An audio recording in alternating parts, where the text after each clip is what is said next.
Well, hello, everybody. I'm Mike Stansberry today. This is kind of a Memphis Boardroom plus Tent Talks kind of blend of a podcast. So, folks, this is going to be about how to create your own lending, how to create your pool of money that you can use for your own real estate deals.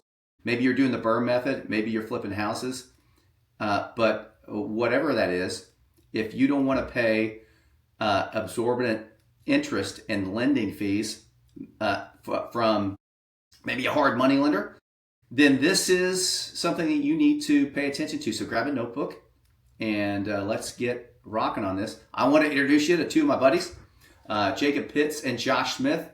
Guys, just briefly, we'll start with Josh. Just give us a bio. Who are you, and what are you doing in life, and why are you here today? Hey Mike, yeah, appreciate the time, appreciate this opportunity, and the friendship that we have and have created in a short period of time. So we appreciate you of doing this and sharing this opportunity, this knowledge.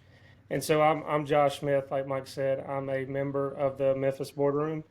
36 years old. Have a wife, two kids. Actually, today's my wife's birthday, so she's 31 years old today. I'm 36. So yeah, we Jacob and I are partners. We own two concrete construction businesses, and then we have a real estate business. So we're here to build relationships, gain knowledge, and also the knowledge that we have, we're here to give that back to as well. So hopefully that we can be a we can find us some mentors to mentor us, and then we can be a mentor to others that are where we started 3.5 years ago. So yeah, that's it in a nutshell. Awesome. Jacob, your turn. Hey guys, Jacob Pitts here. As Josh mentioned, we're partners. We own a couple of concrete construction businesses. We also invest in real estate, and we're here with Mike today to learn a little bit more about raising private money. That's been a hurdle for us, so excited to hear what he's got to say and get some knowledge and learn how to advance our position. And like Josh said, we'll take that knowledge and use it to help somebody else. All right, I love it. Both of you guys, real quick question: why real estate? Why do you guys are crushing it in the concrete world, but why real estate? We often refer to real estate as the tax vehicle. So first and foremost, real estate for us is not the income vehicle. The concrete construction companies are the income vehicle. We use the real estate to reduce our tax burden first and foremost as the main function, and then we get a little bit of cash flow. There's also, if you've ever heard of infinite returns, if you buy the deal well enough, you essentially can refinance out of that real estate with no money in the deal. So your cost basis is zero. Anything you earn on that real estate is an infinite return against zero. Yeah, I love it. So you guys are taking advantage of the depreciation, and you guys are definitely taking a long game approach to wealth building. So I love it. So before we get into the training, how have you been taking down your deals currently? Yeah, so currently we we find the deal, or either the deal is brought to us through a wholesaler, and we use and Jacob can touch a little bit on this. He's on the acquisition side, but we use basically bridge financing. We short term finance, and then we go do rehabs. We rehab the property, and then we refinance back out of the property. But with that, it comes two closings. It comes two sets of closing fees. Fees can be expensive, and it's a time thing, right? So you've got to deal a lot on the front end of the paperwork and all the things that the lenders want. So Bureaucracy, lots of paperwork, paying points, paying lots of interest, maybe doing some things that they want you to do, checking like 8 or 9 boxes off a list before you can close on a deal.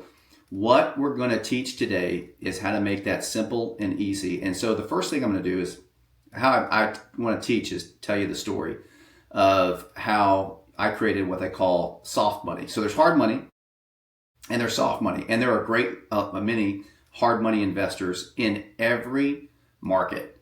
And they have a place, because when people get started, if they get a great deal and they may not have the cash, a hard money lender is a great resource. But as soon as you get a couple deals in play, you realize, wow, you see that line item, how much money have we spent on interest and on acquisition, on maybe paying points and things of that nature. So one of the things that I teach all the people that flip houses with me and that want to flip houses is how do you create your own money source. A lot of people, most people don't have $600,000-$700,000 just in liquid capital to put toward deals. Some people don't have $50,000, but that doesn't mean you can't start, and that doesn't mean you can't do a deal. What I teach and train, what I was taught, again, this is nothing new. I'm just basically telling you what I've been taught and what I put into practice. Is this: the biggest problem is not money, it's finding the deal. So once you find a deal that you can get for 50% of the value, or 60%, or sometimes you just crush it and you're able to get a deal at 30% of the value. These are things that I've seen happen, other people do. These are things that I've done. I know that you guys have gotten great deals on properties. Is, okay, what do we do if we don't have the liquid? Well, there's the hard money option, but then now there's the soft money option. And so when I was first doing real estate and I was getting money from a bank to do flips, they actually had programs to do that. And I realized, man, I'm paying a lot of money and I'm paying, there's a lot of pain involved in doing everything that the bank wants me to do to make sure this deal is right. They wanted me to have skin in the game, which sometimes is sometimes necessary on a deal. Hard money lenders want skin in the game. The way that I teach it is I create relationships with people where I have sometimes zero, most of the time, $0 in the deal. And that's what I want to teach and train today, is how do you do that? Well, the first thing that I realized is when I was doing this is that if I'm paying all this interest is to hard money lenders or banks, where can I go to get the extra money? And that is people I know. So I'll ask you guys, Josh, Jacob, do you guys know anybody in your sphere? And that's family, that's friends, that's maybe some business partners or business associates that have liquidity. They may have a couple $100,000 in a savings account somewhere at Simmons Bank, in South Bank, Bank of America, whatever. Do you guys know people that have money in a savings account at that level up to maybe $1 million? Yeah, I mean, I think if we went through our Rolodex, it would be, pretty easy to find several of those people. 10, 20, 30 probably. 10, 20, 30. Okay. So now we've identified who. So when it comes to money, it's not where's the money, it's who. It's always who. There are a lot of people that have money in savings account. They may have money in a money market account. They may not be in the stock market. They may be in other entities, but they put the money away and it just gets there. Knowing what you guys know about today in 2025, we're in October. This is when this podcast is. If you have $200,000 in a savings account, how much money are you getting holding it there? 4.5% at best. 4.5% at best, right? And this is at best. A lot of these folks keep these not in savings accounts, but in checking accounts. So if you have that in a checking account, how much are you getting? 0.1%. It's terrible. I don't know. It's nothing. Exactly. And let's say they've had that $200,000 in that checking account since 2020. What is that $200,000 worth today? What's the buying power of that? Probably 30% less. Yes. And so this is exactly what I go through when I'm talking to the who. When I'm talking to the who, basically you're asking questions like, hey, I just want to know. You don't have to tell me how much money you have, but but if you have that amount of money, capital in accounts, and it's getting at best 4.5%, or at best you've lost 30% of your purchasing power in a checking account because of inflation, because of all the wonderful things our government does with money by printing it and making things, and things are way more expensive than they have been since 2020. And so I kind of set the stage there with my soft money lenders. And I asked them, hey, one of the things that Jacob and Joshua, one of the things I do with my business partners, we buy houses, we flip houses, and we also buy properties to keep as long-term rentals. And how we partner with people, and again, I always use the word partner, is we use other people's money to buy those properties, and we pay our lenders 9% interest only on their money. And here's what that looks like. If we got a deal that we were able to get and buy the property, and it's a property that once the asset is fixed up and tenanted, it is worth $300,000.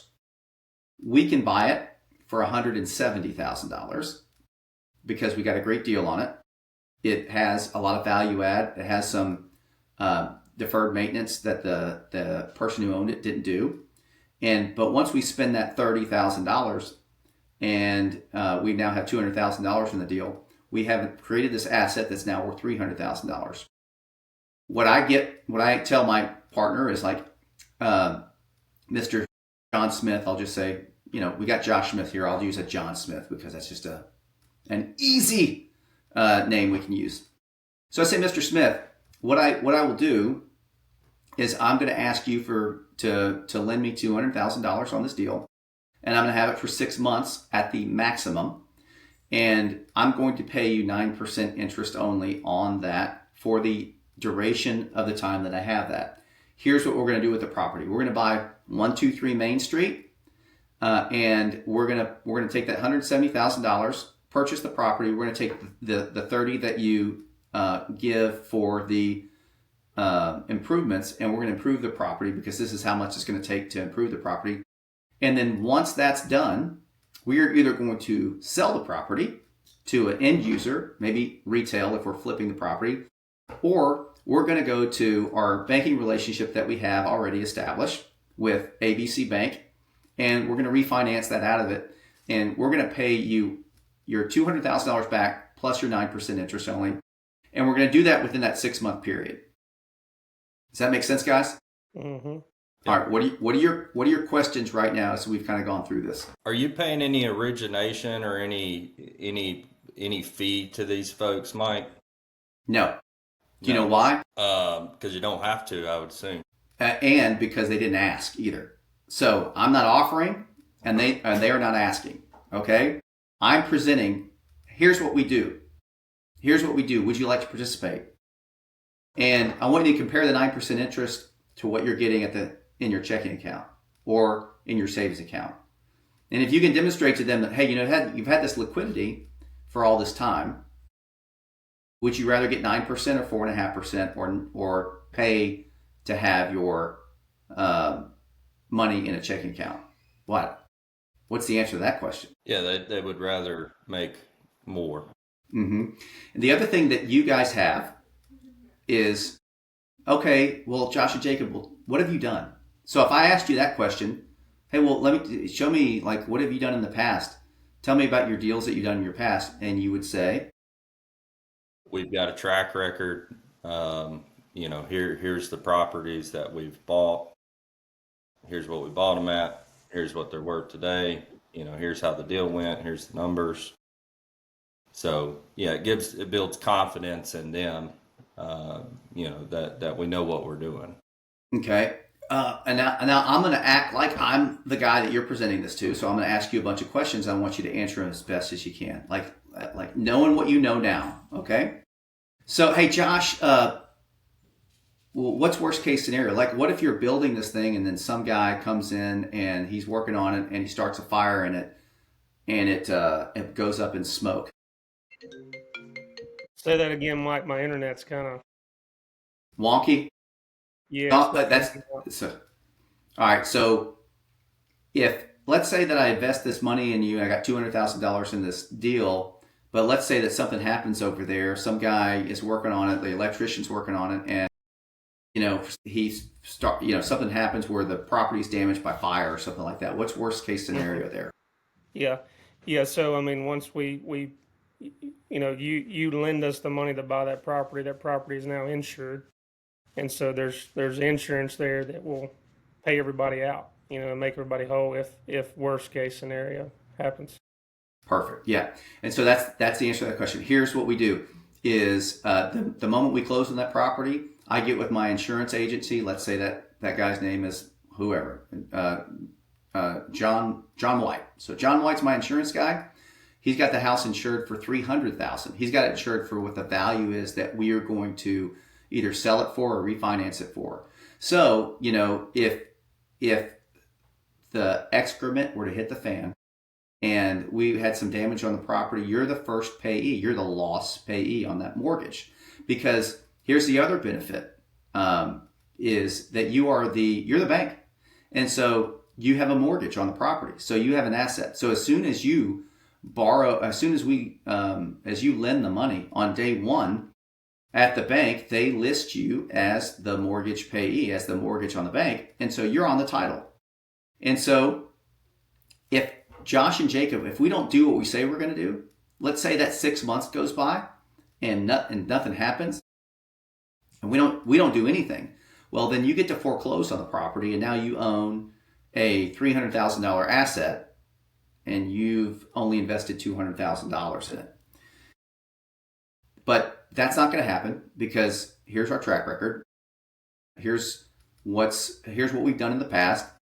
Here's the wins that we've had, and what we're demonstrating to you is that we are competent in what we're doing, and we kind of want to win together. We want to make sure that your money is always working for you, and you're getting a return on it, a fixed return, and you're not putting it in the market, and you're not wondering, hey, what did this stock do today, or what did what did this asset do today? Did the Fed cut rates, and did my 4.5 go to 2.2 all of a sudden in my savings account? Well, you don't have to worry about that, because this is fixed 9%. You're going to get this in 6 months, or you're going to get it sooner. Okay? Does that make sense? All right. What other questions do you have about this so far? What are typically the main objections that you get, Mike, or have gotten? The main objections I get is, where is the risk? Where is my risk? Where am I exposed? And I answer those questions by going over the insurance. And I tell them, I said, hey, this is worst case scenario. You always want to go over what is the worst case scenario in this situation? What happens to my $200,000 if you guys don't perform? And when you say that, when you show them, like, hey, worst case is that you have to foreclose, and now you have a $300,000 asset, and you've got $200,000 in it, and that's basically it. And the other thing is you are what gives my investors that invest with me peace of mind is when they close at the closing attorney and they've got a deed, and it shows them as the mortgagee, that they're not just wiring money in your personal bank account or your business account to get this deal done. The way that we do this is very methodical, so that they are taken care of from soup to nuts. Like they know that they're my primary responsibility as the person that's being lent to is to pay them their principal and interest back. And when I demonstrate, or when you demonstrate that we've never had somebody foreclose on a property, and we've got this, we've got this track record. We're needing your funds to do more deals. That's it. As simple as possible. Their biggest objection is what is the risk?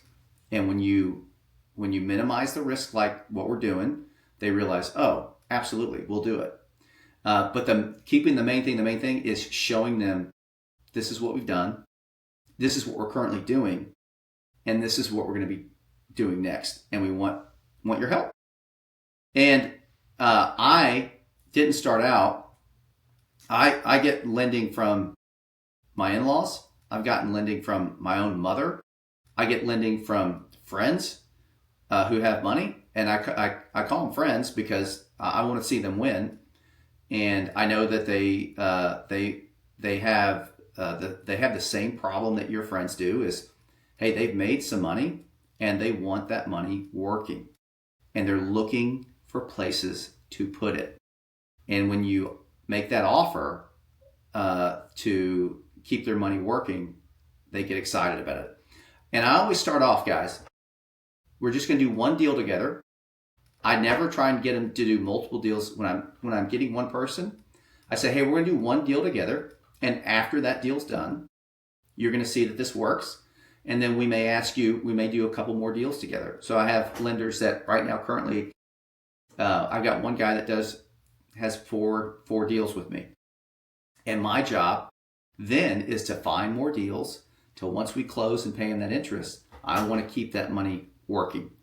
I am now, my job as a fix and flipper and a buyer of assets is to think about them first too, to make sure that I keep their money working. Because once they get into this, they love it because there's very little for them to do.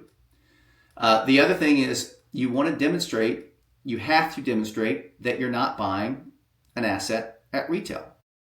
Why would you do that? And so that is the other way that you minimize the risk. That gap between 200 and 300, or whatever that gap is, they need to see that. They need to see that you're buying an asset for a very discounted price. Yeah, and I think another good point to make, upon an initial conversation, would probably be if there's still some concern after you've gone through, the process that you've explained is, hey, there's no benefit for me to not do what I'm telling you I'm going to do. Like there's literally no benefit. It would make no sense for me to not do what I'm telling you. Right. And I would say that is exactly right. And then, especially on the first time, now I don't have to do these things, but very at the beginning, especially when I'm just bringing a new investor on, is to say to them, hey, I'm going to send you updates on where we are, week 1, week 2, week 3. And my goal, again, let's put our hat on, is I want to get this done as quickly as I can. I want to get the rehab done as quickly, efficiently, and as I can, because again, I don't like to pay interest when I don't have to. So I want them to see the progress. So one of the things you can tell the first one when you're doing this, like, hey, once a week on Friday, I'm going to send you an update, send you pictures of what we did and what the progress is and what we're looking like. And so my whole goal is to get that done in 90 days, not 6 months. Okay? Because what I'm doing is I'm creating the engine of that, hey, I bought this, I'm paying the labor and material to get this done. Once I get it done, then I'm either going to, if I'm fix and flipping, right, I'm going to get it listed and get it sold. And then I kind of show them, what they, I don't wait for them to ask questions or, hey, what's going on? I systematically let them know, hey, this is the progress that we're making. And then when you're ready to close, you basically say, hey, we actually got a contract on this thing and we're looking to close on October 31st. Here's the amount of interest that you're going to get on October 31st, and you're going to close on that day. And then you work with the closing agent is going to call you. We're going to CC you on an email, and they're going to ask for a payoff. And here's the payoff. You do all the work for them. You basically CC the closing agent. Hey, closing with ABC Closing. This is the lender here, John Smith. He lended us $200,000 on this, as you see on the deed. The interest is 9% that you see. His payoff is X amount. And so on the closing doc, he gets paid $200,000 plus the interest. Let's say it's $200,000, 9% interest only. You've had it for 6 months, and you're actually closing on that 6 month. Well, he gets $9,000. So I would say that you guys have been around the block a while. That's pretty good for everybody. That's really great for you guys because you're not paying $20,000 in interest and fees and everything else. You're paying $9,000. Mm-hmm. Does that make sense? Mm-hmm. Hey, Mike, can you touch on personal guarantees? Or are you generally personally guaranteeing these loans or no? Did they ask for it? Okay. Strictly backed by the asset. All right, come on with it. Bring it on. What other questions? What about, these these investors? Have you had more success with real estate minded people versus somebody who doesn't really have a clue about how that works and appraised values and rehab values and ARVs? I mean, you have more success with those type people? I have more success with people that so there is a sophisticated investor that is very well versed on real estate and how it works. They're going to be a hard money lender. If they've done a lot of research, I want to talk to normal people who want to get better than 4.5% interest on their savings. So And what I mean, you're trying to find somebody, that's not sophisticated at a high level, and you're trying to bring the knowledge to them, show them your track Mhm. record. This is what we've done. We can show you the deals. We've been doing this for 3 or 4 years, and let's try a deal together. And I think it works for everybody. Yes. And once you do that deal, they're Mhm. they're on board. And then, yes, they're on board and they're happy. And I've had one guy who I love who got into it like this lending deep and said, hey man, I think I want to be a hard money lender. And because I think I can get better returns. I said, you can, you absolutely can. And so I introduced him to other people that he could people that he didn't know. That's a different kind of business and avatar. He became sophisticated because he did the work and he gets better returns. But guess what? He still lends me money at 9%. Why does he do that? Because he knows and trusts you, and you got him into the game. Yep. And he has, he's got more liquidity, and he's able to do that. And he trusts me. Now, you get to the point where you, again, when you operate from a total, a biblical model of you are entrusting me as you are giving me the talent. I have the talent. You're giving me money for the talent.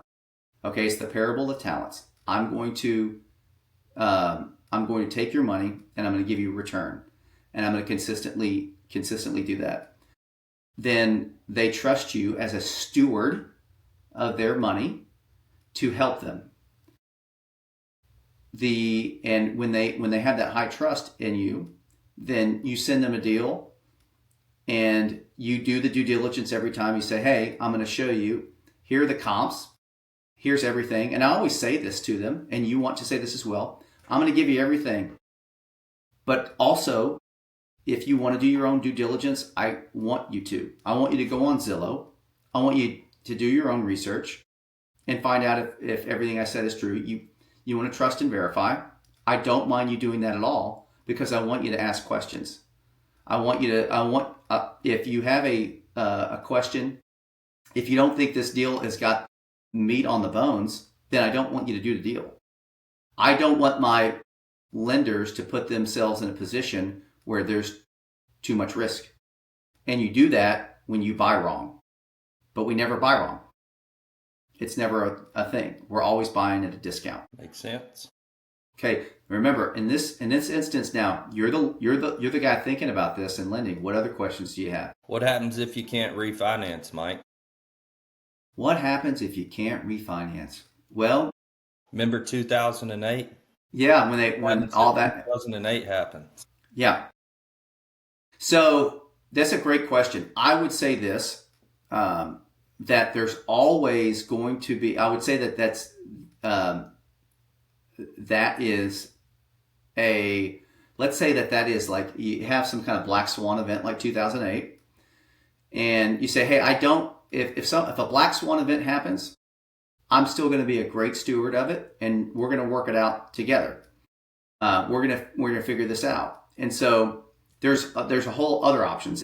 Maybe a black swan event happens, and you as the steward go, hey, I want to let you know, the Fed just collapsed or whatever, and now the dollars were zero.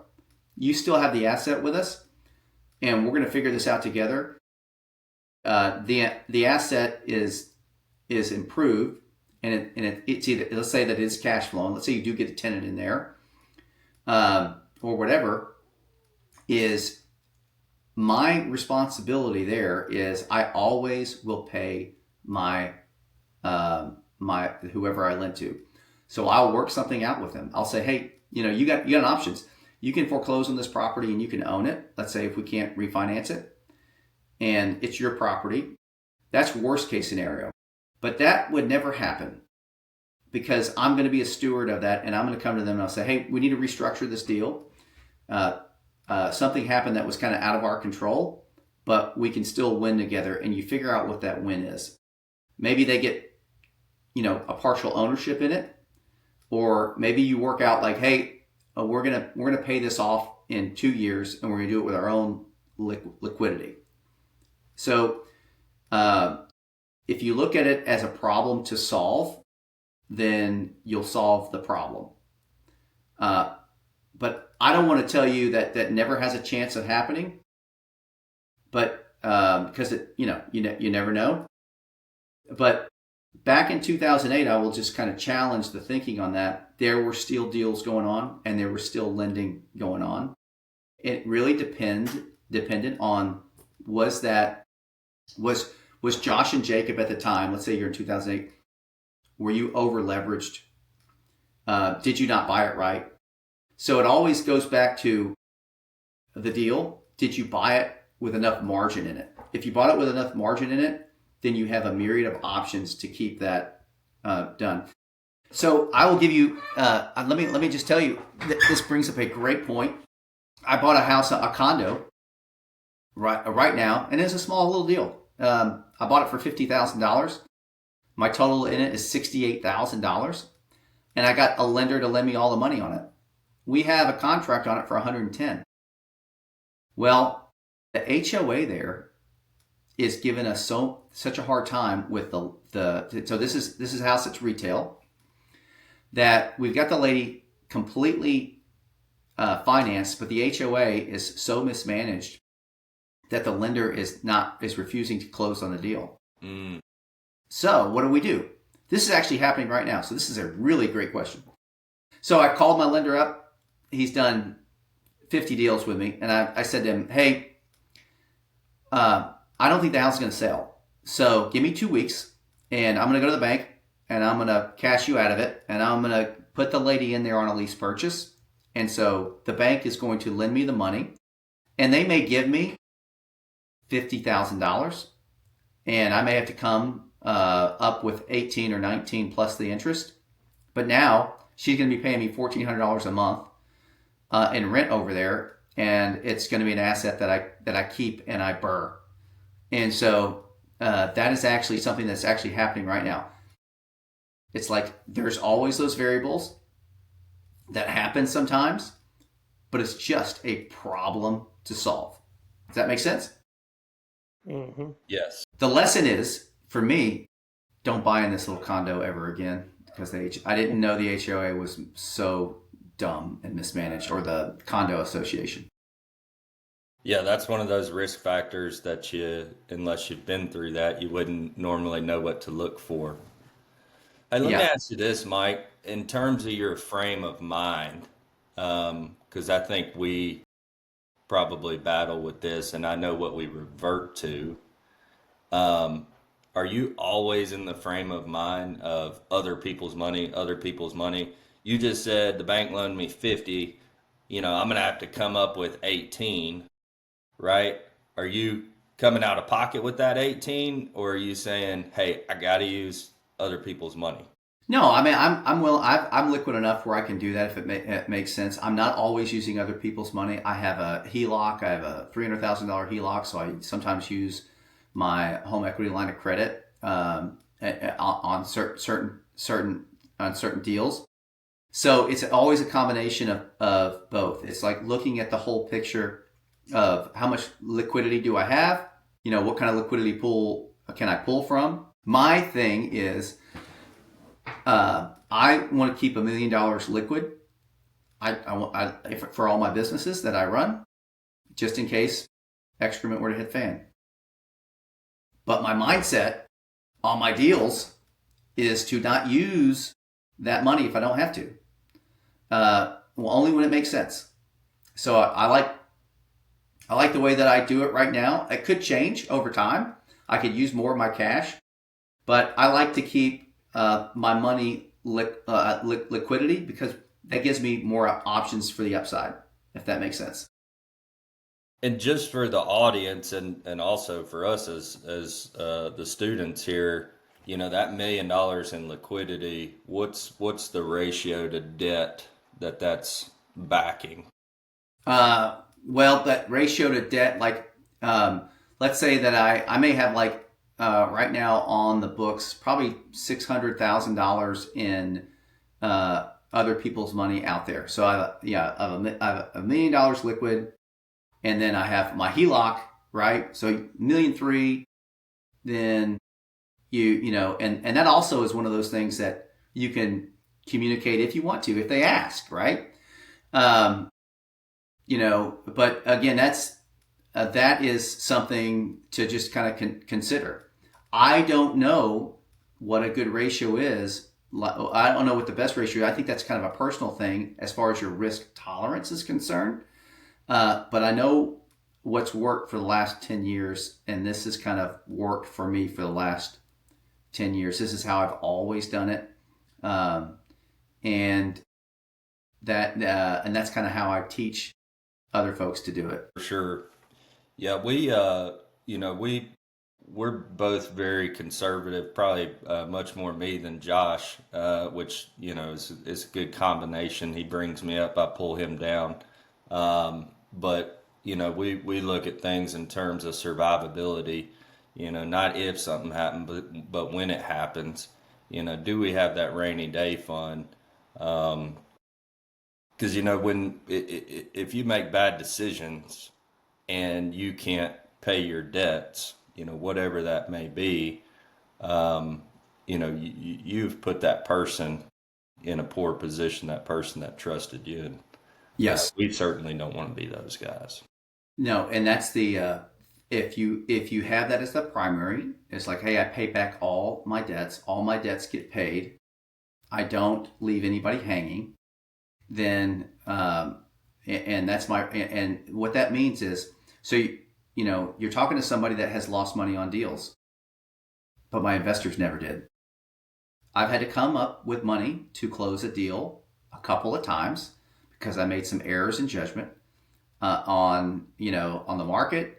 And if you flipped a lot of houses, you learn oh, at that 1920s house in Midtown, oh, that'd be a fun project. There seems like a lot of margin in there, and then all of a sudden all the margin's gone because you have to replace the foundation.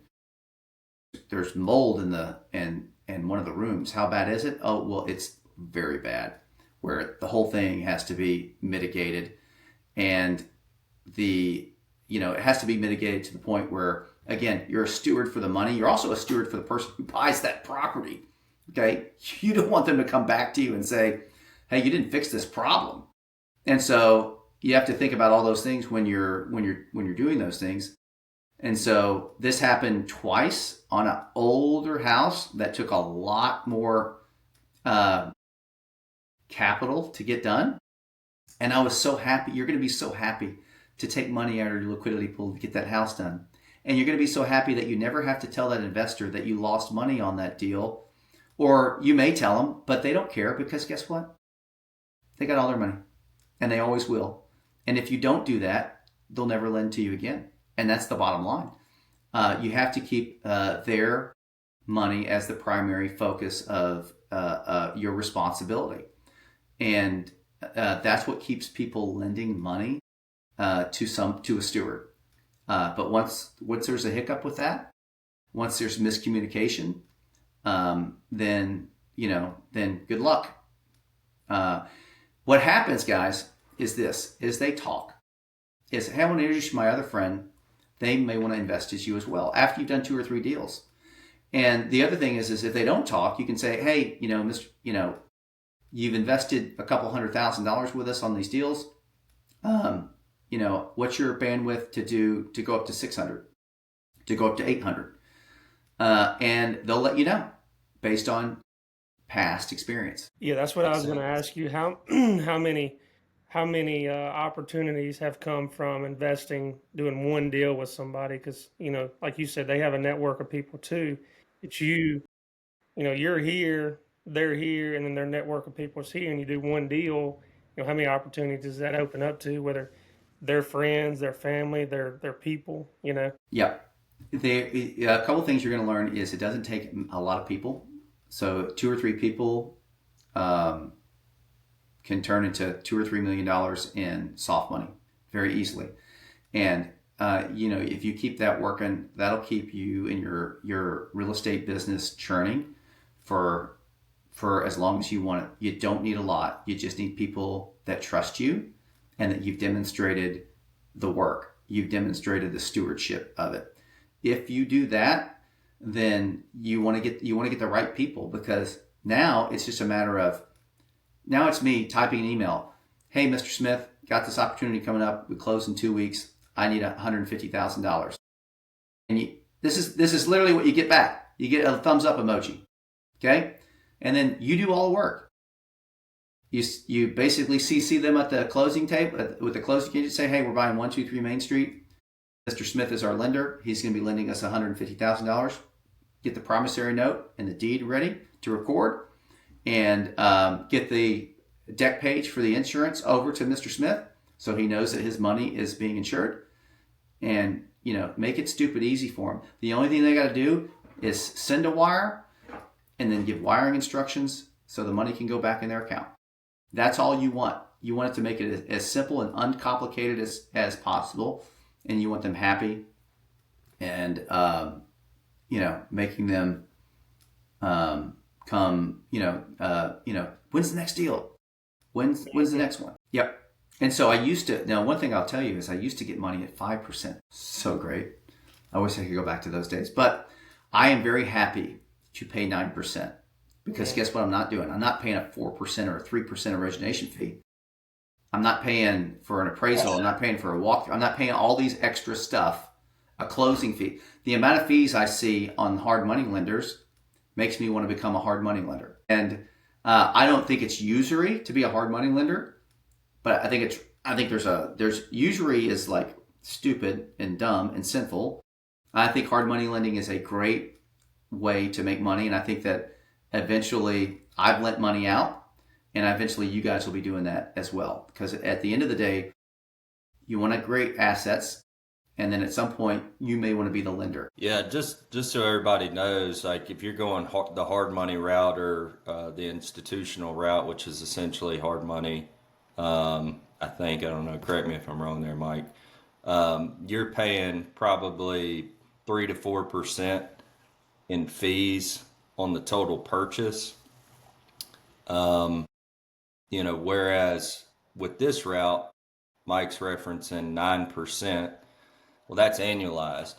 So if you turn it in, say, 6 months, you paid 4.5% on your total purchase. I couldn't have said it better myself. So with that being said, now that you've been exposed to this, are you going to go out there and get soft money? For sure. Mm-hmm. All right. The challenge is for you guys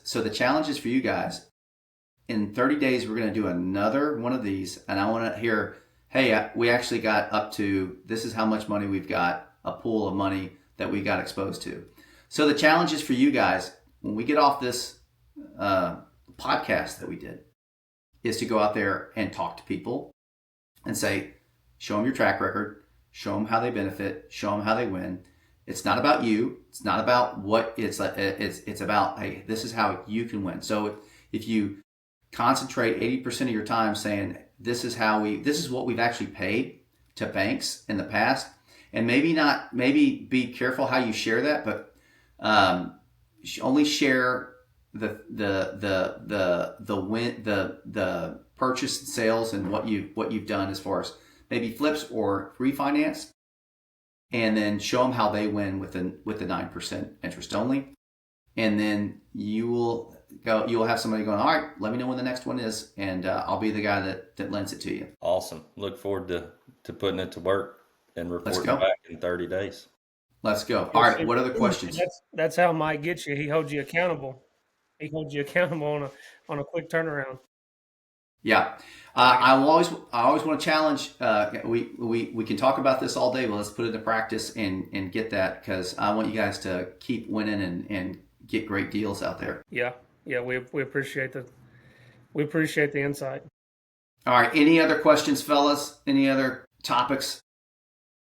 I think that's it for me. Did you learn something? Yeah. Do we have actionable items to go after now? Yeah, absolutely. All right. Well, folks, hey, thanks for watching. This is kind of in a Memphis boardroom. This is also part of the Tent Talks. This is for these pastors out there and these preachers and these folks that work within the ministry. If you guys want to earn extra income, this is how we do it. This is what we teach. And so thanks for watching. Thanks for listening. Josh and Jacob, thanks for being part of it. We'll talk to you later. Thanks for having us, Mike. Yep. Thanks, Mike.